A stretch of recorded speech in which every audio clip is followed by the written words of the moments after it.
Europe, England और America तीनों भारत के साथ आकर खड़े हो गए हैं। क्या बात कर रहे हैं? मुझे लगता है इस डील के बाद अगर पूरा परिप्रेक्ष्य देखेंगे पिछले 2-3 महीने का, तो इसे एक ही पंक्ति में कहना चाहूंगा कि स्वप्न देखा था कभी वो आज हर धड़कन में है, एक नया भारत बनाने का इरादा मन में है। अरे बस कर। और बढ़ रहे हैं हम प्रगति की ओर, जिस रफ्तार से कर रहा है विश्व भी हमको नमन उस पार से। रुलाएगा क्या? ठीक है, आप लोग भी तो तैयारी कर ही रहे थे ना आलोक जी। 2013 से कोशिशें हो रही थी कि यूरोपियन यूनियन के साथ हो जाए। अब राहुल जी कह रहे हैं कि खून पसीना 2006 से अबे जल्दी बोल, कल सुबह 2006 से 13 में रुक गया था। खून पसीना देश के लोगों का बेच दिया है मोदी ने। कैसे बेच दिया है? मैं तुम्हें अभी समझाता हूँ। नहीं, 14 से तो मोदी जी की सरकार है, तो 14 से 26 आ गया, अब तक क्यों नहीं किया? इतना ही बड़ा मदर ऑफ ऑल डील्स था तो छोड़ के क्यों बैठे हुए थे?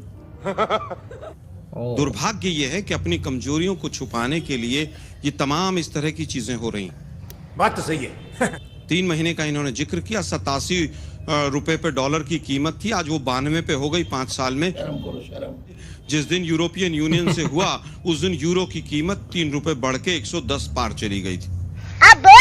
रिजल्ट क्या है उसके ऊपर नहीं। आज दुर्भाग्य ये है, हथकड़ियां बेड़ियां लगकर अमेरिका से हमारे नागरिक आते हैं, सरकार नहीं बोलती है। धोती खोल रहा है। हमारे आर्मी के चीफ कहते हैं कि साहब वो चाइना से ऐसा हो रहा है, मैं क्या करूं? तो मोदी जी की तरफ से जवाब आता, जो ठीक लगे वो कर लो। अब ट्रंप को भी मोदी जी ने ये कह दिया है कि ट्रेड डील में जो आपको ठीक लगे आप कर लो, और वही हो रहा है।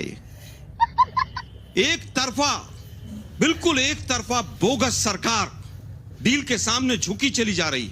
कमजोर प्रधानमंत्री, कमजोर सरकार, बोगस सरकार जो डरती है, ट्रंप से डरती है, यूएसए से डरती है, अपने पुराने परंपरागत जो मित्र हैं रशिया, उनको छोड़ देती है। क्या बात? किस बात का डर है? अडानी के केस का डर है, एप्स्टीन फाइल्स का डर है, किस चीज का डर है? जब ट्रेड डील हो रही थी तब भी मास्टर स्ट्रोक, नहीं हो रही थी तब भी मास्टर स्ट्रोक, टैरिफ लगा तब भी मास्टर स्ट्रोक, टैरिफ हटा तब भी मास्टर स्ट्रोक। ये मास्टर स्ट्रोक ही समझ नहीं आ रहा। Like and subscribe. गजब बेइज्जती है।